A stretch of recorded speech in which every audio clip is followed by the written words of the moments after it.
ये समय है, ये युग के परिवर्तन की वेला है। आपको दिखाई तो नहीं पड़ता, पर मैं आपको कह सकता हूँ और मुझे कहना चाहिए, आप जिस समय में पैदा हुए हैं ये साधारण समय नहीं है, असाधारण समय है। इस समय में युग तेजी के साथ में बदल रहा है। आपने देखा नहीं किस तरीके से हेरफेर परिवर्तन विश्व की समस्याओं में होते हुए चले जा रहे हैं। विज्ञान की प्रगति को आप देख नहीं रहे क्या? ऐसी ऐसी चीजें बनती हुई चली जा रही हैं। एक किरण, अगर किसी पहले तो वो थे एटम बम, वो बड़ी पुरानी चीज हो गई, वो देखिए दूसरी चीज हो गई, ये मृत्यु किरणें निकली हैं। एक किरण, एक रेस, जिस तरीके से एक्सरे की किरणें फेंक दी जाती है, किरणें फेंक दी जाए, न गैस फेंकने की जरूरत है न कुछ फेंकने की जरूरत है। सारे का सारा इलाका जो मनुष्य जहाँ है वहाँ के बैठे रह जाएंगे, उठे रह जाएंगे, चलने फिरने के लिए कोई मौका नहीं आएगा। ऐसे ऐसे वैज्ञानिक हथियार तैयार हो रहे हैं कि दुनिया का सफाया करना हो तो बहुत जल्दी सफाया हो सकता है।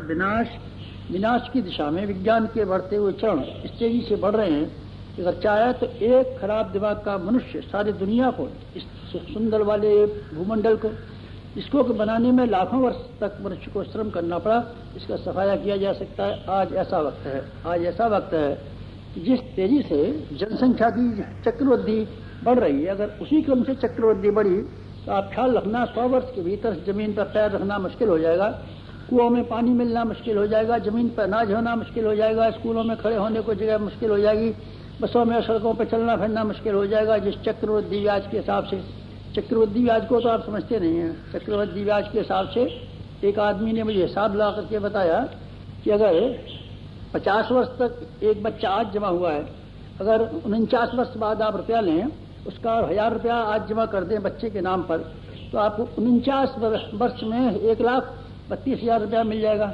कैसे हो सकता है? मुझे विश्वास नहीं हुआ।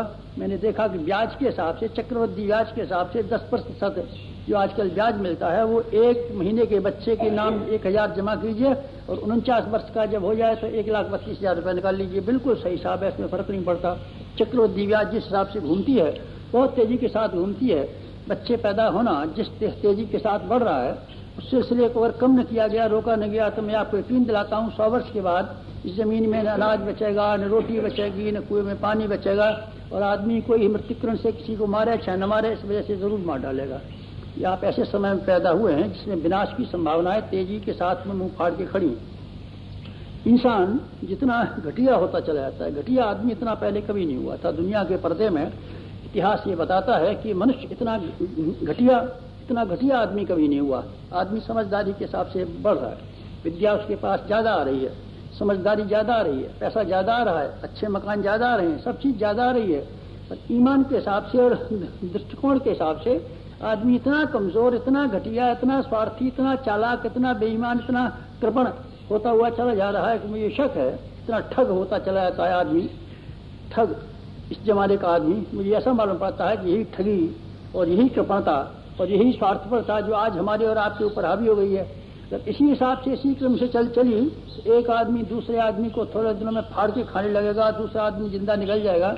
आदमी को अपनी छाया पर विश्वास नहीं रहेगा कि मेरी छाया है कि नहीं, और ये मेरी छाया मेरी सहायता करेगी कि नहीं। यूरोप में यही स्थिति है। दाम्पत्य जीवन के बारे में इतनी मुश्किल, इतना गैरलोक पैदा हुआ है। साथ साथ रहते हैं आदमी, मियाँ बीवी साथ साथ रहते हैं, पर ये ख्याल करते हैं कहीं ऐसा न हो कि ये हमको डस ले, औरत कहीं ऐसा न हो जाए कि हमको डस ले। मर्द के बारे में बीवी यही सोचती रहती है कहीं ऐसा न हो कि मियाँ हमको कल डस ले। इसलिए दोनों सावधान भी रहते हैं, प्यार मोहब्बत की बात भी करते हैं, इधर उधर की बात भी करते हैं, लेकिन दाव पर बिल्कुल सावधान रहते हैं कहीं ऐसा न हो जाए कि इसके साथ साथ में बेमौत मर जाए। खतरा दुश्मनों से उतना नहीं है जितना कि मित्रों से है। आज ऐसी विचित्र स्थिति है बेटी, हम कुछ कह नहीं सकते। जैसी दुनिया की विचित्र स्थिति है, भयानकता आज हमने सामने खड़ी है। युग का एक पक्ष विनाश के लिए मुंह फाड़ के खड़ा है। अगर इसी क्रम से, इसी राह पर जिस पर आज हम चल रहे हैं, अगर वैज्ञानिक उन्नति, मनुष्यों के भीतर स्वार्थपरता की वृद्धि, मनुष्यों के संतानों पर नियंत्रण का अभाव, यही क्रम चला तो दुनिया के नष्ट हो जाएगी। आप ध्यान रखना, 100 वर्ष में बाद हम तो जिंदा नहीं रहेंगे। आप में से कोई जिंदा रह जाए तो देखना दुनिया का क्या हाल होता है अगर ये स्थिति बन गई तो। एक और स्थिति है, इसके ख्वाब हम देखते हैं, सपने हम देखते हैं, हम सपने देखते हैं। हमारे सपनों की दुनिया बड़ी खूबसूरत दुनिया है। ऐसी दुनिया है जिसमें कि प्यार भरा हुआ है, मोहब्बत भरी हुई है, विश्वास भरे हुए हैं, एक दूसरे की सहकार भरा हुआ है, एक दूसरे की सेवा भरी हुई है। कितनी मीठी, कितनी मधुर दुनिया है हमारे दिमाग में घूमती है। अगर हमारे सपने कदाचित साकार हो गए तो ये बढ़ा हुआ विज्ञान, ये बढ़ा हुआ धन, ये बढ़ी हुई विद्या, ये बढ़ी हुई सुविधाएं आदमी के लिए, मैं सोचता हूँ कि स्वर्ग की वातावरण को उतार करके जमीन पर ले आई। हजारों लाखों वर्षों पूर्व न सड़कें थी, न बिजली थी, न रोशनी थी, न टेलीफोन था, न डाकखाना था, न कुछ भी नहीं था। ऐसे अभाव के जमाने में स्वर्गीय जिंदगी जिया करते थे। आज हम बेहतरीन परिस्थितियों में, दुनिया में इतनी शांति, इतनी सरसता, इतना सौंदर्य, इतना सुख पैदा कर सकते हैं कि हम नहीं कह सकते। इस चौराहे पर हम खड़े हुए हैं, एक विनाश का चौराहा, एक उन्नति का चौराहा। इस उन्नति में क्या होने वाला है, इसके लिए आपको भूमिका निभानी पड़ेगी। कास्टिंग वोट आपका है। 2 वोट बराबर होते हैं, एक वोट प्रेसिडेंट का होता है। प्रेसिडेंट दोनों वोट बराबर वालों में से जिसको चाहे उसके पक्ष में अपना डाल सकता है, उसी को जिता सकता है। आप लोग बैलेंसिंग पावर में, आप चाहें तो वोट अपना उसकी ओर डाल सकते हैं जो पक्ष विनाश की ओर जा रहा है, आप चाहें तो अपना वोट उसके पक्ष में डाल सकते हैं जो सुख और शांति लाने के लिए जा रहा है। मैं सोचता हूँ आपको ऐसा ही करना चाहिए, सुख शांति के लिए अपना वोट डालना चाहिए। और आपको अपनी वर्तमान जिंदगी जानवरों की तरीके से नहीं काटनी चाहिए। आपको अपनी वर्तमान जिंदगी मनुष्यों की तरीके से, विचारशील लोगों की तरीके से, समझदार लोगों की तरीके से खर्च कर है। ऐसा समय फिर आने वाला नहीं है। आपको शायद मालूम नहीं है, रामचंद्र जी का अवतार हुआ था किसी जमाने में रावण के राज्य को खत्म करने के लिए। एक व्यक्ति तो नहीं था रावण तो एक विचारधारा थी जो पंचवटी से लेकर के वो कहाँ तक फैली हुई थी, दूर तक सारे आधा हिंदुस्तान जकड़ लिया था उसने। रावण एक व्यक्ति नहीं था, एक संस्कृति थी और एक विचारधारा थी। उसको हटाने के लिए रामचंद्र जी अकेले नहीं कुछ कर सकते थे। तो रामचंद्र जी का तीर कमान क्या कर लेता, बहुत से लोगों के काम करने की जरूरत थी। जैसे कि इस समय में है, रीछ बानरों ने यह कहा जो रामचंद्र जी को संसार में भेजा गया, हम भी चलेंगे आपके साथ साथ, क्योंकि आप अकेले वो काम नहीं कर सकते। रीछ बानरों उनके देवताओं से भगवान जी ने कहा, अगर आप मनुष्य के शरीर में जाएंगे तो मनुष्य बड़ा चालाक है, मनुष्य बड़ा बेईमान है, मनुष्य बड़ा स्वार्थी है, मनुष्य बड़ा घटिया है। आप भी जाएंगे तो सी नमक की सागर की झील में आप भी नमक हो जाएंगे और फिर मनुष्य होकर के आप चालाकियों की बात और कुछ कर नहीं सकेंगे। त्याग और वैराग्य आप में ना आ पाएगा, श्रेष्ठ कामों के लिए बलिदान आप कर नहीं सकेंगे। इसलिए मनुष्य योनि के अलावा किसी और योनि में हमारे साथ चलें तो अच्छा। उन्होंने रीछ बंदरों की योनियों में देवताओं में रहना पसंद किया और वो रामचंद्र जी जब अपना काम करने के लिए चले, धर्म की स्थापना करने के लिए और धर्म का विनाश करने के लिए, उनके साथ साथ रीछ बानर भी चले। आपको सब इतिहास मालूम है, रामायण आपने पढ़ी है, उसका क्या परिणाम निकला, क्या नतीजा हुआ। अच्छा नतीजा हुआ, राम राज्य की स्थापना हुई और अनीति का विनाश, साधुता का प्रतिकार हुआ और देवत्व का विनाश हुआ। श्री कृष्ण भगवान आए थे तो ये भी ऐसा हुआ था, देवता लोग साथ साथ आए थे, गोपों के रूप में, पांडवों के रूप में। 5 पांडवों का तो किस्सा आपको मालूम ही है, एक सूर्य नारायण का बेटा था, एक इंद्र का बेटा था, एक वायु का बेटा था। ऐसे ही वो देवताओं के प्रतीक थे।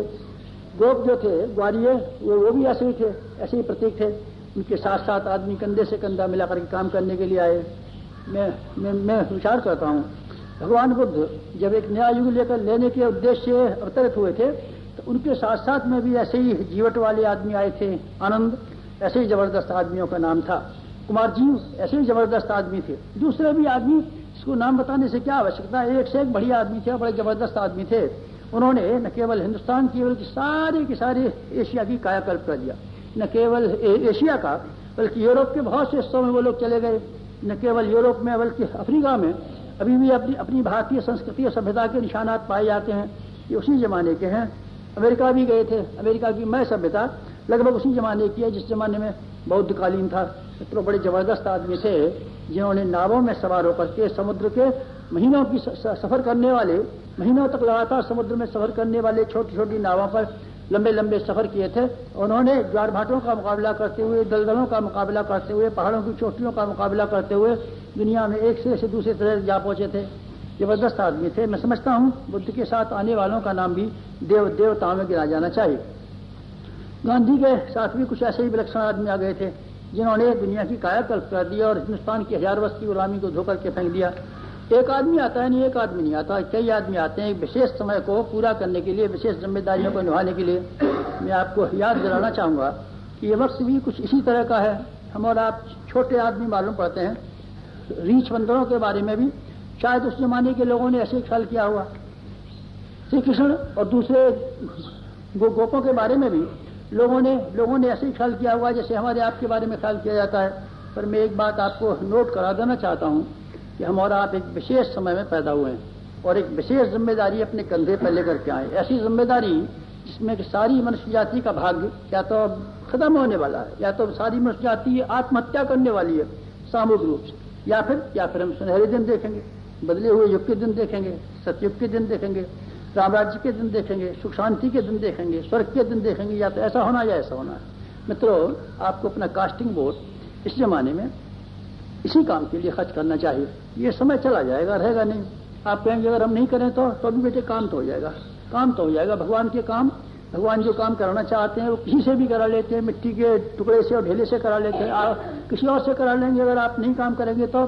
पर ये आपकी जिंदगी में एक बड़े दुर्भाग्य की घटना होगी और एक बड़ी दुर्घटना होगी। अगर इस समय अगर आपने वही काम करना शुरू कर दिया जो कि जानवर करते हैं, कीड़े मकोड़े करते हैं। जानवर और कीड़े मकोड़े के सामने दो के अलावा तीसरे कोई मकसद नहीं है। एक उसका पेट भरना और एक संतान पैदा करना, दो के अलावा तीसरा कोई ख्वाब भी नहीं आता।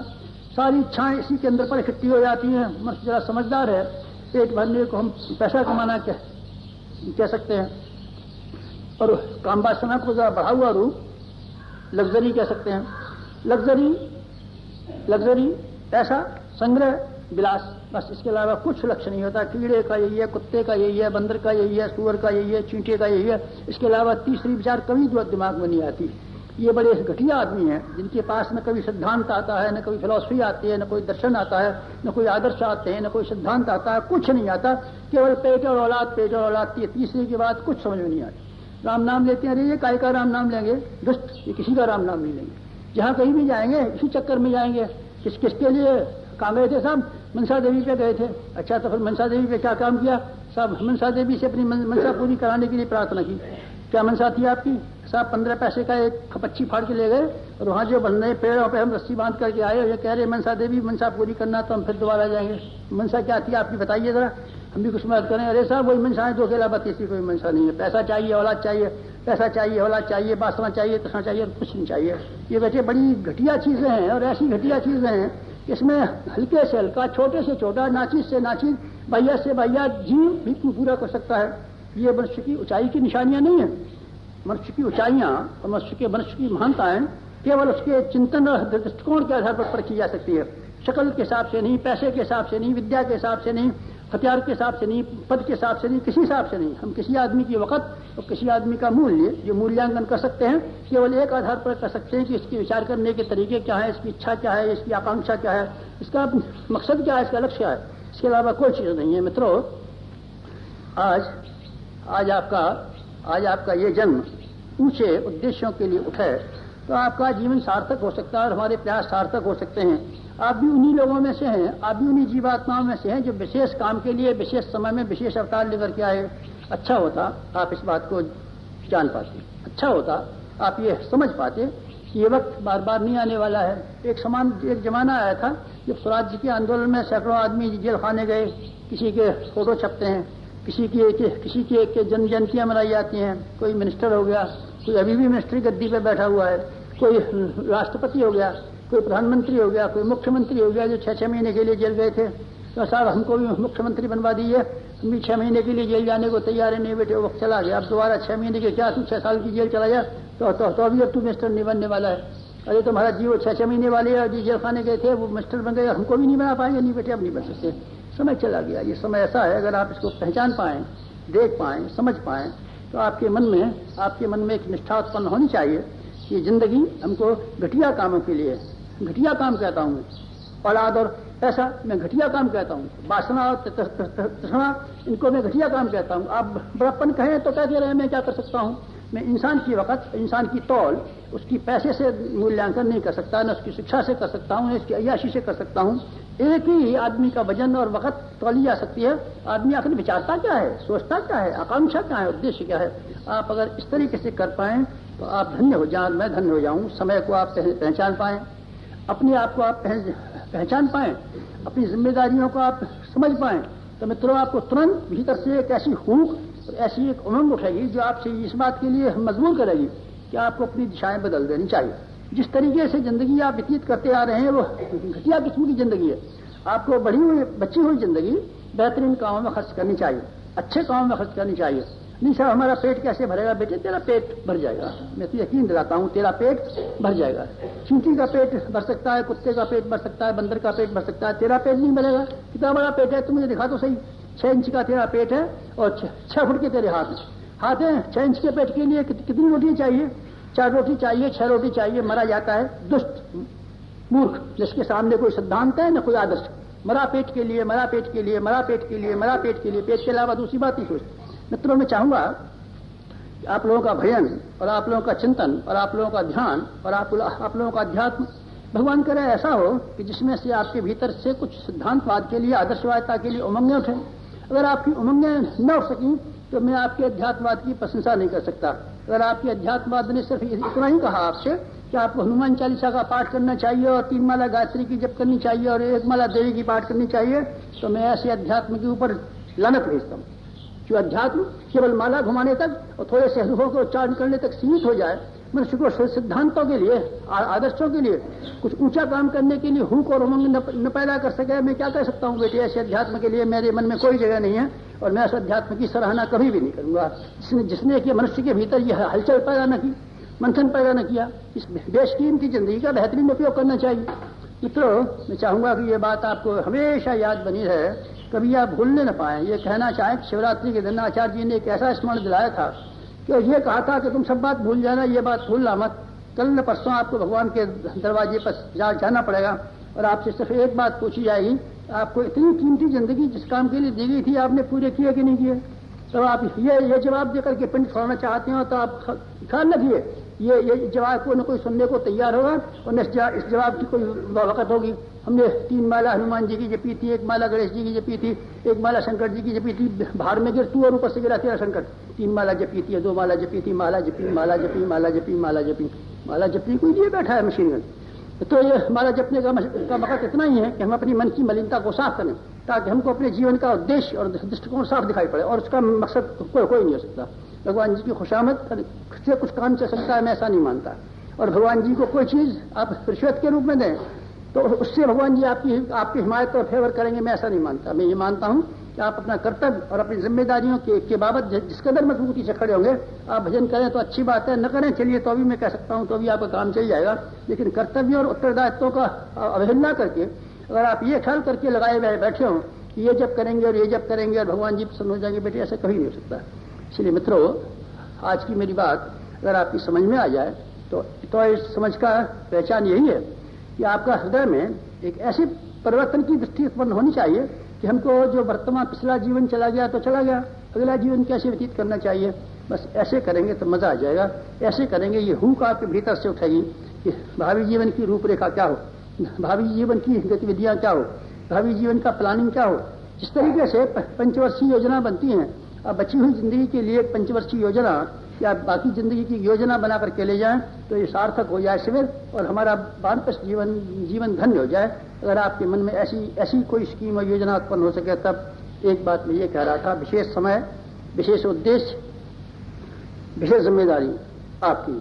अगर आप उसको पूरा कर सकते हो तो करना, विचार सकते हो तो विचारना, सोच सकते हो तो सोचना, तैयारी कर सकते हो तो करना, हिम्मत इकट्ठी कर सकते हो तो करना। एक मेरी प्रार्थना है, तो आपकी समझ में आ जाए तो करना, न समझ में आए तो आपकी मर्जी की बात। एक मित्रों मैंने आपसे ये कहा था बड़े काम करने के लिए जो कि आपके जिम्मे सौंपे गए, आपके जिम्मे सामान्य काम नहीं सौंपा गया है। सामान्य काम मकान बनाने का है, हमारे मजदूर बना रहे हैं, बिल्डिंग बन रही है, सामान्य काम है। कुआं खोदना सामान्य काम है, फैक्ट्री चलाना सामान्य काम है। मनुष्यों के दिलों को बदल देना बहुत मुश्किल है। शरीरों को बीमारियों को अच्छा करना ही कितना मुश्किल होता है। आप पूछिए ना, डॉक्टरों से पूछिए कि साहब ये बड़ा कमजोर आदमी है, आप मोटा बना दीजिए, कोशिश करेंगे साहब, दवाइयां खिलाएंगे, टॉनिक खिलाएंगे, शायद ये मोटा हो जाए। ये बड़ा कमजोर रहता है, अच्छा कर दीजिए, कोशिश करेंगे अच्छा हो जाए। शरीरों को ठीक करना ही मुश्किल होता है, गरीबी को दूर करना ही मुश्किल होता है, आदतों को ठीक करना ही मुश्किल होता है। आदमी के ईमान को बदल देना कितना मुश्किल काम है। 100 भी 2-1 आदमी नहीं, आप ये प्रतिज्ञा करते हैं कि हम लाखों आदमियों के ईमान और दृष्टिकोण और चिंतन को हेर फेर पैदा करेंगे। ये कितना कठिन और कितना मुश्किल काम है, आप समझते नहीं है क्या? आप समझिए अपने काम को। इस काम को करने के लिए अगर आपको खिलवाड़ करनी हो, मजाक बनाना हो, विडंबना करनी हो तो मैं कुछ नहीं कह सकता। अगर आप इस बात की इस संबंध में जो आपने कर्तव्य उत्तरदायित्व अपने कंधे पर ओढ़ने की कोशिश की है, अगर आप उसके प्रति ईमानदार हैं और आपके वजन समझते हैं, तो आपको ध्यान करना पड़ेगा कि इतना बड़ा काम एक दुस्साहस के बराबर है, और दुस्साहस के लिए अपने भीतर आपको कुछ नई चीजें पैदा करनी चाहिए। चट्टान जब जमीन में निकलते हैं तो उसमें सुराख करने के लिए पानी के ट्यूबवेल लगाने वाले और बोरिंग करने वाले जानते हैं कि जो भारी चट्टानें जमीन पर निकलती हैं वो कैसे पार की जा सकती हैं। उनको जो बर्मे होते हैं, जो मशीनें होती हैं, उसकी नोक पर डायमंड लगा होता है, हीरा लगा होता है। हीरा में ताकत है कि वो लोहे को और दूसरी चीजों को और उसको पत्थर को, चट्टान को सुराख करता हुआ चला जा सकता है। डायमंड की न हो सस्ता नोक, तब लोहे की लगा दें तो बेटे वो मुड़ जाएगी। डायमंड की अगर नहीं है नोक, अगर हम उस चट्टान पर लगाएंगे तो मुड़ जाएगी, सुराख हो जाएगा। नहीं बेटे ने सुराख भी तो होगा नहीं, बस कि वो जो नोक है वो जाएगी, मारी जाएगी, मशीन भी बेकार हो जाएगी, वो नोक भी बेकार हो जाएगी, पत्थर में सुराख भी नहीं हो सकेगा। आपको अपने स्वयं के बाबत, अपने संबंध में कुछ ऐसी मजबूती पैदा करनी चाहिए जो दूसरे लोगों के मुकाबले पर ज्यादा अच्छी हो। आप दूसरे लोगों की अपेक्षा ज्यादा मनोबल संपन्न हो, आप दूसरे लोगों की अपेक्षा ज्यादा चरित्रवान हो, आप दूसरे लोगों की अपेक्षा ज्यादा मजबूत आदमी हो। अगर आप मजबूत आदमी हैं तो मैं विश्वास करूंगा कि आप चट्टानों में सुराख कर सकते हैं। अगर आप दूसरे आदमियों के मुकाबले में मजबूत आदमी नहीं है तो आपके लिए मुश्किल पड़ेगा, आप चट्टानों में सुराख न कर पाएंगे। आप असफलता का रोना रोते रहेंगे, शाखा बंद हो गई, साहब कोई सुनता ही नहीं है, सब बेकार आदमी यहाँ बैठे, ये चट्टानें थी, हमने तुझे भेजा था सुराख कर देना, तूने सुराख किया साहब? नहीं, किसी ने सुराख नहीं किया, वो सब बड़े खराब हैं, सब बड़े खराब यहाँ बैठे। तेरा कहना बिल्कुल सही है, वो सब बड़े खराब हैं जिनके तू नाम गिना रहा है, लेकिन तू कैसा है? मैं तो बड़ा अच्छा हूँ। चल दुष्ट कहिए, तू क्या अच्छा? तू अगर अच्छा रहा होता तो तेने सुराख कर दिया होता और तेरे पार कर दिया होता। अकेले क्राइस्ट आए थे, अकेले ईसा मसीह आए थे और सारी दुनिया के 100 करोड़ आदमी ईसाई धर्म में दीक्षित हो गए। अकेले बुद्ध आए थे, बुद्ध के साथ के आदमी थे, अकेले थे, अकेले बुद्ध ने सारी दुनिया की फिजा कर दी थी। गांधी क्या आए थे? एक गांधी आया था, एक गांधी ने जमाने की फिजा कर दी। और 7 ऋषि आए थे, 7 ऋषियों ने 7 द्वीपों को कंट्रोल किया था। तू कैसा है? ईसा मेरी कोई नहीं सुनता, मेरी तो कोई नहीं सुनता था, अपने शीशे में मुंह देकर क्या, फलाना बड़ा अच्छा है और कार्यवाहक बड़ा खराब है और फलाने अच्छे हैं और फलाने बुरे हैं। दुनिया भर की राम कहानी कहता है, अपनी बाबत ही नहीं कहता कुछ। ईसा हम तो बड़े अच्छे हैं, चल अपना अच्छा है, तेरा अच्छा होता तेरे हवा बदल दिए, तेरे जमाना बदल दिया होता। मैं अच्छा हूँ, मैं अच्छा हूँ, अपनी कमजोरी को छिपाने के लिए इल्जाम लगाता है लोगों पर, हमको सुनाता है, हमारा दिमाग को समय खराब करता है। सब शाखा बड़ी खराब हो गई और सब शाखा ठंडी हो जाए, कैसा ठंडी होती है, खुद तो होता नहीं है, इल्जाम दूसरों के ऊपर लगाता। मित्रों क्या करना पड़ेगा हमको?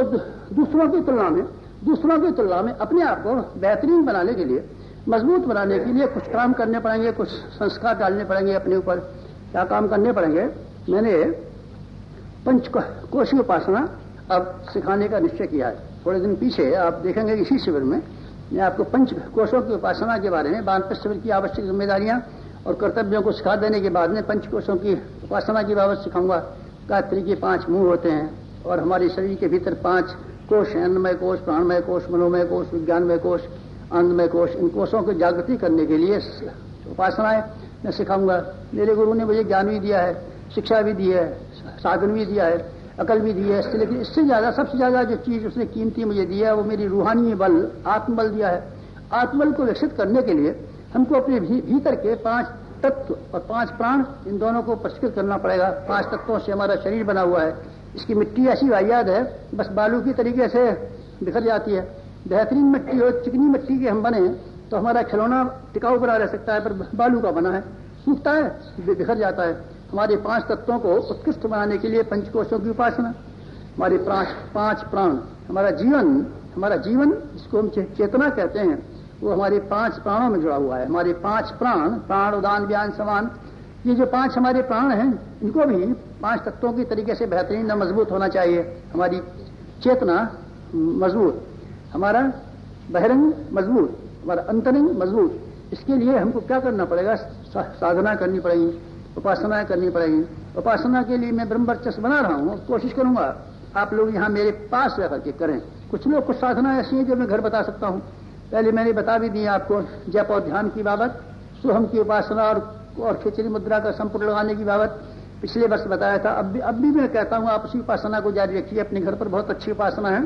ठीक है, 45 मिनट का बंधन था, वो हमने निकाल दिया, और सवेरे सूर्योदय से पहले कर लेना चाहिए, वो बंधन निकाल दिया। और आप किसी भी समय उपासना को कर सकते हैं, और कितनी समय तक कर सकते हैं। 45 मिनट का कोई बंधन नहीं, 15 मिनट कर लीजिए, चाहे 2 घंटे कीजिए, तो सारी उपासना आपके लिए खुली हुई है। अब यहाँ आकर के ये जो ब्रह्म वर्चस्व बनेगा, ये अपने सामने, जैसे मेरा गुरु मुझे बुलाता रहा है और महत्वपूर्ण उपासनाएं कराने का जब भी वक्त आया है, तो उसने अपने नजदीक मुझे बुलाया है, पास बुलाया है, अपने संरक्षण में रखा है, छाती के नीचे लगा के रखा है, और वहाँ वो उपासनाएं संपन्न कराई हैं। ये ब्रह्म वर्चस्व में मैं आपको अभी से निमंत्रण देता हूँ कि आप ज्यादा समय के लिए, 2-5 दिन के लिए नहीं, 2-5 दिन के लिए नहीं बेटा, वो ज्यादा समय का काम है। महीने 2 महीने तो कम से कम निकालना, ज्यादा समय निकालना, मेरे पास रहना, तो मैं कुछ उपासना अपने सामने कराऊंगा। वो बात पीछे की है, लेकिन उसकी जमीन को बनाने के लिए अभी से आपको तैयारी करनी चाहिए। बीज बोना बड़ा आवश्यक है, लेकिन जमीन बनाना आवश्यक, उससे भी ज्यादा आवश्यक है। फैक्ट्रियों में मशीनें बनाई जाती हैं, लगाई जाती हैं, कारीगर बुलाए जाते हैं, बिजली लगाई जाती है, पर सबसे पहले जमीन खरीदी जाती है। तीन साहब जमीन तो नहीं खरीदी है, मशीनें लगा दी है, तो कहाँ लगा दें मशीनें? कहीं भी लगा दीजिए, रह नहीं, कहीं नहीं, जमीन पर लगती है। पहले तू फैक्ट्री का इंतजाम कर, फैक्ट्री के लिए जमीन खरीद, घेरा बना, शेड बना, फिर हम तेरे लिए मशीन बनाएंगे, कारीगर बुलाएंगे, मिस्त्री बुलाएंगे, रॉ मटेरियल बुलाएंगे, सब फैक्ट्री तेरी चला देंगे।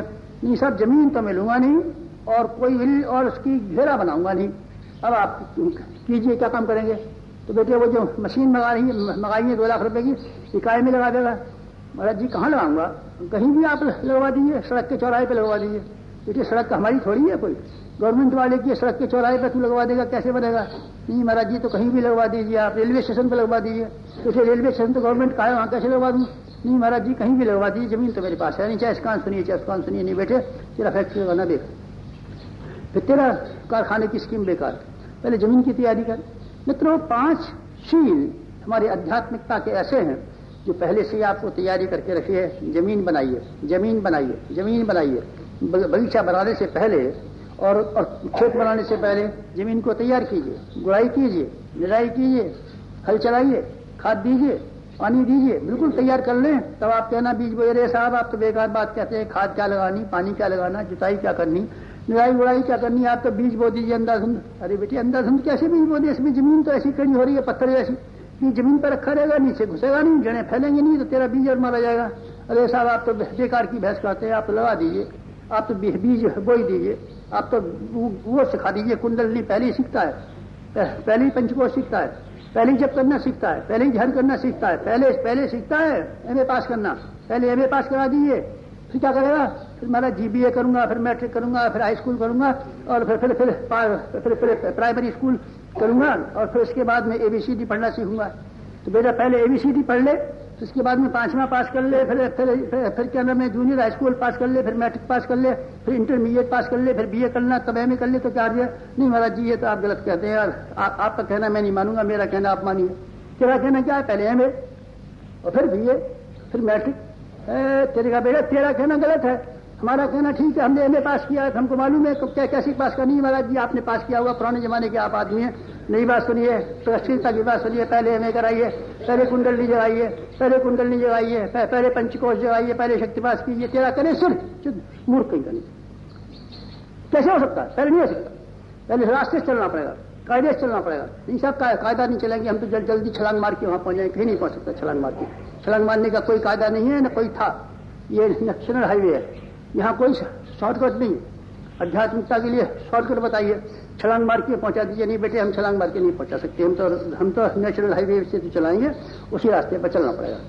मित्रों, हमको अपनी मन स्थिति को, मनोभूमि को परिष्कृत करने के लिए, 5 कोशों की उपासना के लिए जिस तरीके से मैं अगले दिनों तैयारी कर रहा हूं, उसी तरीके से आपको मैं इस शिविर में 5 बातें बताना चाहूंगा। और मैं ये ख्याल करना चाहूंगा कि आप इन आध्यात्मिकता के पंचशील, इन पंचशीलों को बेहतरीन तरह की समझें और उसको अपने हृदय में और कलेजे में अभी से जमाने की कोशिश करें। अगर आपने पंचशील जमा लिए और अपनी जमीन को जोत करके, बो करके, मिला करके ठीक कर दिया, तो ठीक है। गेहूं नहीं बोया जा सकता तो मक्की आप बोइए, मक्की नहीं बो सकते, अच्छा कुछ मत बोइए। जमीन तैयार कर लीजिए, खाली पड़ी रहने दीजिए, इसमें से वर्षा होगी, घास पैदा हो जाएगी, और घास पैदा होने से उसमें आपकी गाय के लिए दूध देने का इंतजाम हो जाएगा, और घास से भी आपको इतनी आमदनी हो जाएगी कि आप एक गाय पाल सकते हैं, एक बैल पाल सकते हैं, घोड़ा पाल सकते हैं, ये सब चीजें जानवर आपको खाएंगे, वो दूध दे जाएंगे। आप खेती न करते हो तो न करना, घास से ही काम चल जाएगा आपकी। अगर खेत जुता हुआ है तो आपको कुंडली नहीं भी जगानी पड़े, गायत्री मंत्र का जप नहीं भी करना पड़े, हनुमान चालीसा नहीं भी पढ़ना पड़े, तो आपकी जो ठीक की हुई जमीन है, ठीक की हुई जमीन है, उस जमीन पर ही इतनी आमदनी हो सकती है, इतनी उन्नति हो सकती है कि आप नास्तिक होकर के जिए हैं तो भी आप श्रेष्ठ आदमी बन के हो सकते हैं। तब भी आप कालमास की तरीके से ऋषि कहे जा सकते हैं। नहीं साहब हम भजन नहीं करेंगे तो कैसे ऋषि हो जाएंगे? बेटे ठीक है, तेरे नहीं बीज बोया, तेरे जमीन तो साफ कर ली, अब तू ऋषि हो जाएगा। अब हम तुझे कालमास कहेंगे, तू नास्तिक है ना? हाँ साहब मैं नास्तिक में भगवान को नहीं मानता, तो भी बेटे हम तुझे ऋषि कहेंगे, तो भी हम तुझे ऋषि कहेंगे, क्योंकि तेरा जीवन क्रम उतना शुद्ध, उतना निर्मल, उतना पवित्र, उतना व्यवस्थित है कि इसमें लोक मंगल के लिए के अलावा कोई बात नहीं थी। भजन नहीं करता है तो मरने दे, नहीं करता है तो ऐसा जीवन जी। इसलिए जमीन को बनाना आवश्यक है। जमीन को बनाने के लिए महत्ता को मैं आपको ज्यादा ध्यान दूंगा, और मैं आपको ये कहूंगा आप पूजा और भजन की महत्व और पूजा भजन का महत्व पर इतना ज्यादा ध्यान देने की अपेक्षा सारा ध्यान इस बात पर केंद्रीभूत करें कि हमारा जीवन क्रम कितना ज्यादा संस्कारी, कितना ज्यादा सुयोग्य, कितना ज्यादा सुसंस्कृत, कितना ज्यादा श्रेष्ठ, कितना ज्यादा समुन्नत बन सकता है। अगर आप इस बारे में ध्यान देंगे तो आपकी शक्ति का कोई ठिकाना नहीं है। आपकी शक्ति किसी के रोके रुकेगी नहीं। छोटे छोटे आदमियों की शक्ति को आपने देखा नहीं था। मीरा एक बिल्कुल मामूली सी महिला थी, और वो क्या नाम है, कबीर बिल्कुल मामूली आदमी थे, और रैदास बिल्कुल मामूली आदमी थे, सूरदास एक बिल्कुल मामूली आदमी थे, तुलसीदास एक बिल्कुल मामूली आदमी थे, समर्थ रामदास बिल्कुल मामूली आदमी थे।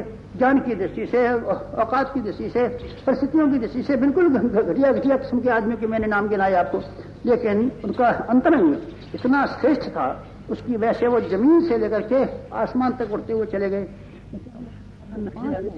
आज याद रखने का मौका मिले और इन 5 बातों को आप अच्छी तरीके से अपने भीतर जमाने के लिए कोशिश करें और तैयारी करें।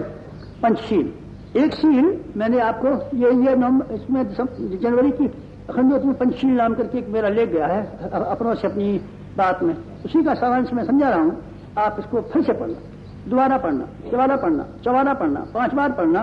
गुरु जी ने 5 शिक्षाएं ऐसी दी है जो 5 रत्नों की बराबर हैं, और 5 कोष जागृति के लिए मैं मूलभूत आधार कहता हूं। एक आधार, सबसे पहला आधार यह है कि आप एक अपनी दुनिया अलग बसा लीजिए, अलग दुनिया बसा लीजिए, उसी में रहना शुरू कर दीजिए।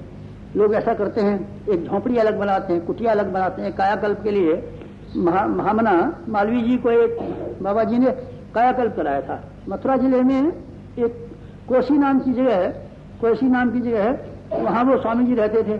मालवीय जी से उनकी जान पहचान थी, उन्होंने कहा मैं बुढ़े से जवान कर दूंगा तुमको, और आपको 40 दिन रहना पड़ेगा। मालवीय जी रजामंद हो गए। उसने कुटिया बनाई थी, मैं गया था, मालवीय जी से मेरा बहुत संपर्क था, और उन्होंने एक ऐसी कुटिया बना दी थी, इसके चक्कर बनाए थे 5-6, और सबसे भीतर वाली में मालवीय जी रहते थे। उसी में टट्टी, उसी में नहाना, उसी में खाना, बस धूप नहीं लग जाए, भीतर रहिए, अकेले रहिए, और कोई नहीं साहब, कोई नहीं जा सकता। कोई जरूरत पड़ती थी तो अपनी चीज के लिए वो वहां से खबर करते थे, और बाहर से आदमी जी की चीज दे आता था, पर वो रहते अकेले से। बस मित्रों, आपको कायाकल्प करने के लिए सबसे अच्छी तैयारी ये करनी चाहिए कि अपनी कुटिया में आप अकेले रहें। ये बात एक और जगह गुफाओं में तो मैंने देखी थी, हिमालय पर, वहां भी लोग अपनी अपनी कुटियाओं में, अपनी अपनी गुफाओं में अकेले रहते थे। ये चीज मैंने सूरत में देखी।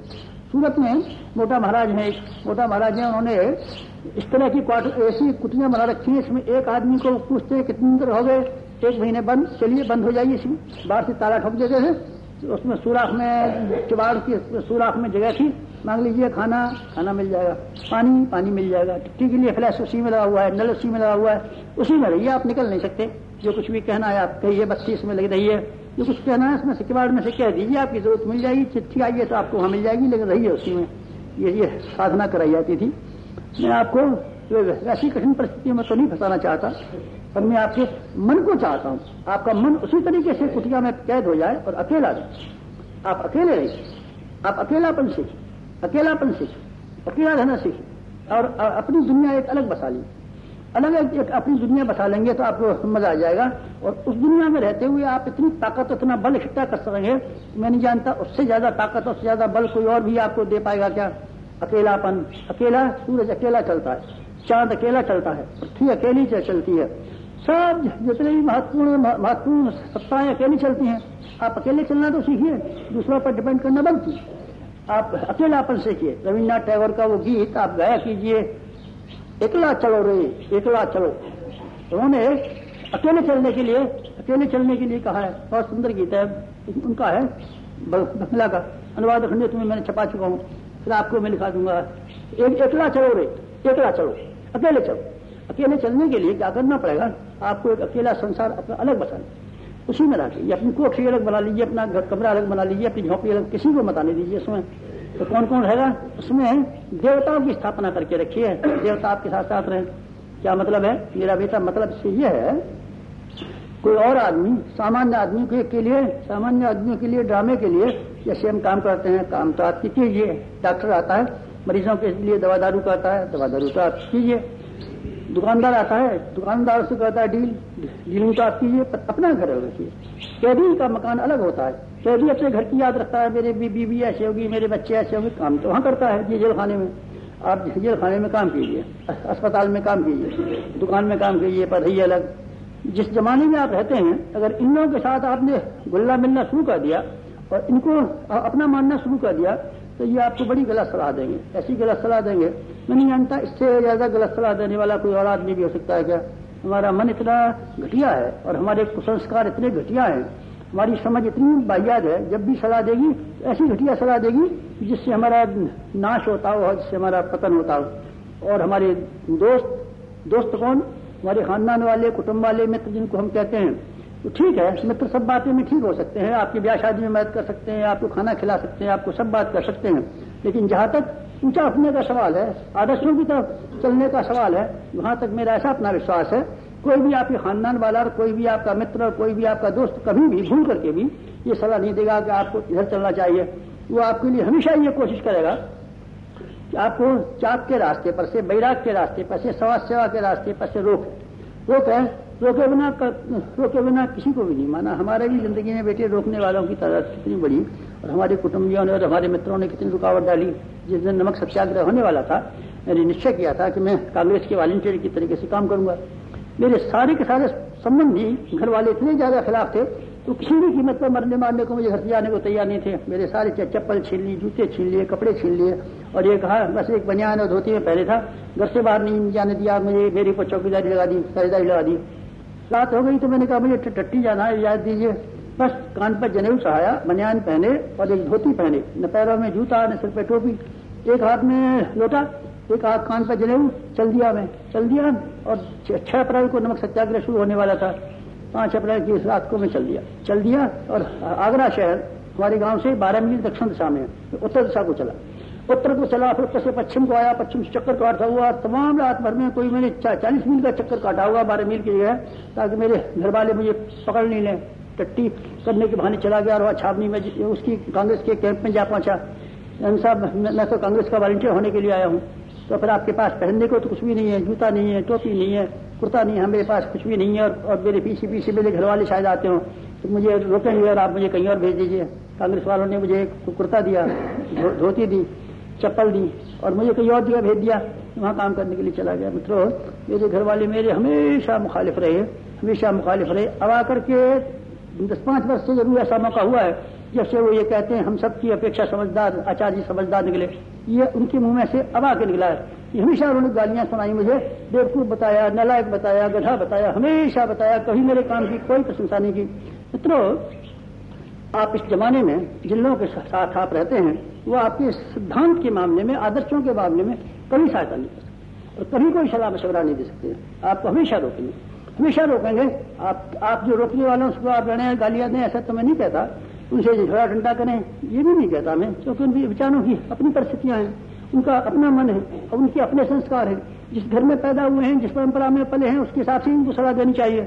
इसलिए वो दया के पात्र है, क्षमा के पात्र है। पर मैं आपसे कहूंगा कि आप उनकी सेवा जरूर करें, पर उनसे प्रभावित न हो, उनका दबाव स्वीकार न करें। ये मान के चलें कि ये हमारे नहीं है, हमारे जिम्मे सौंपे गए हैं। जरूर हमारी बीवी हमारे जिम्मे सौंपी गई है, बच्चे हमारे जिम्मे सौंपे गए हैं, भाई हमारे जिम्मे सौंपे गए हैं, हमारा बाप हमारे जिम्मे सौंपा गया है। इनकी हमको सबकी सेवा सहायता करेंगे, पूरी जिम्मेदारी निभाएंगे। लेकिन अगर आपने उनका दबाव स्वीकार कर लिया तो फिर समझ लीजिए सिद्धांतवाद के रास्ते पर एक कदम भी आगे नहीं बढ़ सकेंगे। इस मामले में गोस्वामी तुलसीदास जी की मीराबाई की दृष्टिकोण बिल्कुल साफ। मीराबाई ने एक पत्र लिखा गोस्वामी तुलसीदास जी को कि हमारे खानदान वाले और हमारे घर वाले इतनी ज्यादा रुकावटें लगाते हैं, कभी प्यार से कहते हैं, कभी नाराजी से कहते हैं, कभी धमकाते हैं, कभी रूठ जाते हैं, पर हमको सिद्धांत के रास्ते पर नहीं चला जाना चाहते। मीराबाई ने लिखा गोस्वामी तुलसीदास जी को, आप बताइए क्या करना चाहिए। गोस्वामी तुलसीदास जी ने उसके उत्तर में एक कविता लिखी थी जो मीराबाई के लिए लिखी हुई थी। अब वो बहुत प्रख्यात हो गई है। उस कविता को मैं बहुत पसंद करता हूँ, कभी मन आता है तो उसमें गाया करता हूँ, गुनगुनाया करता हूँ। उस कविता में बताया, जाके प्रियन राम वैदेही तजिए तिनय कोटि बैरी सम यद्यपि परम स्नेही पिता तजो प्रहलाद विभीषण बंधु भरत महतारी बल गुरु तजो कंत ब्रज बन तनि भे मुद मंगलकारी जिनके प्रियन राम वैदेही तजिए तिनय कोटि बैरी सम यद्यपि परम स्नेही। इतना साहस अगर आपके पास हो तो आप ये ख्याल कर सकते हैं कि हम सिद्धांतों की राह पर लंबी मंजिल पूरी कर सकते हैं। अन्यथा उमंग आएगी, जोश आएगा, एक महीने नेतागिरी करेंगे, दूसरे महीने में बांध पछताएंगे, तीसरे महीने में ठंडा हो जाएगा, तीसरे महीने में बाप गाली देगा और औरत मैके चली जाएगी। फिर आप कहेंगे अरे साहब ये तो बड़ा झगड़ा पड़ा, हमको तो गुरु जी ने कोई सहायता भी नहीं की, चलिए हमारी स्त्री को भी नहीं समझाया और हमारे बाप को भी नहीं समझाया। ये बेटे न तेरे मैं बाप को समझा सकता हूँ, न तेरी औरत को समझा सकता हूँ। तो अपनी जगह पर झांके ना रहेंगे, तू अपने पांव पर मजबूत हो तो रास्ते पर चल। मित्रों, अपनी दुनिया एक अलग बसा लीजिए और अपनी दुनिया में ऐसे सलाहकार मुकर्रर कर लीजिए जो हमारे हमेशा आपके लिए सलाह देने के लिए तैयार हो। तो क्यों साहब कोई और सलाहकार बना ले, हाँ बेटे कोई और आदमी बोला, ये तो बड़े निकम्मे आदमी है, ये सलाहकार नहीं हो सकते। ऊंचा उठने के लिए दूसरे सलाहकार काम दे सकते हैं। कौन से सलाहकार हैं बेटे? हमने ऐसे सलाहकार अपने मुकर्रर कर रखे हैं और अकेले कमरे में रहते हैं। तो आप अकेले रहते नहीं बेटे? अकेले रहते, बहुत आदमी रहते हैं हमारे में। कौन कौन रहते हैं बेटे? मैं तो नाम गिनाऊंगा। चल 7 ऋषियों को मैंने अपना सेक्रेटरी बनाया हुआ रखा है। 7 ऋषि मेरे कमरे में बैठे रहते हैं। महाराज जी कहाँ बैठे रहते हैं? कलम दवात रखी रहती है बेटे, कलम दवात रखी रहती है, पर मेरे दिमाग में बैठे रहते हैं। जब मुझे सलाह लेनी पड़ती है तो मैं अपने खानदान वालों को चिट्ठी डाल के सलाह नहीं मंगाता और वकील साहब से भी नहीं पूछता। फिर मैं किससे पूछता हूँ? फिर मैं उन लोगों से पूछता हूँ जो जिन्होंने कि मेरे दिमाग में और मेरे दिल में और मेरे कमरे में अड्डा जमा रखा है। तो वो ख्वाबों की दुनिया है बेटे, वो असल में मिट्टी की दुनिया नहीं है, वो ख्वाबों की दुनिया है। ख्वाबों की दुनिया में मेरे पास विवेकानंद बैठे रहते हैं, रामकृष्ण परमहंस बैठे रहते हैं। जब कभी भी मन आता है तो समर्थ गुरु रामदास आ जाते हैं, जगत गुरु शंकराचार्य आ जाते हैं, भगवान बुद्ध आकर बैठ जाते हैं बगल में। कहिए साहब क्या मामला है? अरे साहब सब पागल आ गए, आप साहब देखिए मस्ती के जमाने हैं। तो साहब आपके जमाने में क्या हुआ था? घर वालों के बारे में भगवान आप बताना। अरे साहब हम क्या बताएं, बीवी चलने नहीं देती थी, बच्चा चल नहीं देता था। हमने तो एक दिन देखा चुपचाप सो रहे थे, रात के 12 बजे चल दिए। हमने भी किया था। कहो साहब समर्थ गुरु रामदास तुम अपनी किससे सुनाओ? अरे साहब हमारी ब्याह शादी हो रही थी और ब्याह शादी हो रही थी जब पंडित ने कहा कि लड़की लड़के सावधान, हमने समझा दाल में काला है, उनका मुकट छोड़ के भाग दिया। ये मामला है। अच्छा साहब मिलाइए हाथ में हाथ। अच्छा साहब कहो साहब शंकराचार्य जी आपका क्या मामला? अरे साहब हमारी मम्मी जान की ब्याह हो रही थी, बेटे का ब्याह करूंगी, बेटे का ब्याह करूंगी, बेटे की पोता पैदा करूंगी, पोते के पोता पैदा करूंगी, ये प्राण खाई जा रही थी मम्मी। अरे इस मम्मी को कैसे अकल ठिकाने लगाई है? बस शंकराचार्य ने कहा हम तो पानी में जा बैठे और हमने कहा अरे खा गया मगर तो मम्मी रोई। और हमने कहा देख बाबा तू शंकर भगवान को दान कर देता तो मेरा मगर बचेगा नहीं, खा जाएगा, मुझे तो बचेगा नहीं। अच्छा शंकर जी को दे दूंगा। छलांग मार किया गया। और साहब शंकराचार्य जी का मामला है, मिलाइए हाथ में हाथ। ये मंडली, ये दीवानों की मंडली, ये दीवानों की मंडली, दीवान खाना हमारा चलता रहता है। हम बात करते रहते हैं, दोस्त आते रहते हैं, साहब चाय पिलाइए, आइए साहब काफी पीजिए, भगवान आइए आप भी एक कप का काफी पीजिए। कहीं काफी है कहीं नहीं बेटा, ऐसी ख्वाबों की काफी है, ख्वाबों काफी है।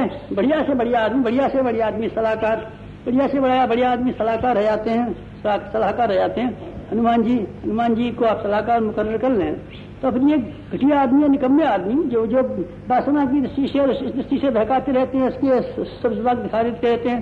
तो साहब हनुमान जी क्या मामला है? ये सारी दुनिया वाले हमारे भाई साहब कह रहे थे इतना बड़ा होगा तेरा ब्याह करेंगे। साहब हनुमान जी आप बताइए, सच आप तो ज्यादा होशियार आदमी है, आप बताइए क्या मामला है? अरे साहब क्या मामला है? हमने जवानी से काट डाली कि नहीं काट डाली? हाँ सर आपने तो काट डाली। अपनी ब्याह शादी तो नहीं कह रहे, क्या ब्याह शादी करते? ब्याह शादी करते तो बीवी रामचंद्र जी की सेवा करने देती। फिर ये कहती रामचंद्र जी पैसे ला नौकरी, ला डीए, ला बोनस, ला प्रोविडेंट फंड। रामचंद्र जी से कहते रामचंद्र जी कानपुरी भाई चल मक्का कहीं करी तो हनुमान जी हो पाते? हनुमान जी नहीं हो सकते। हनुमान जी आपकी सलाह ठीक है। हमारे YouTube चैनल को सब्सक्राइब करें और बेल आइकन को दबाएं ताकि आपको नोटिफिकेशंस मिलते रहें।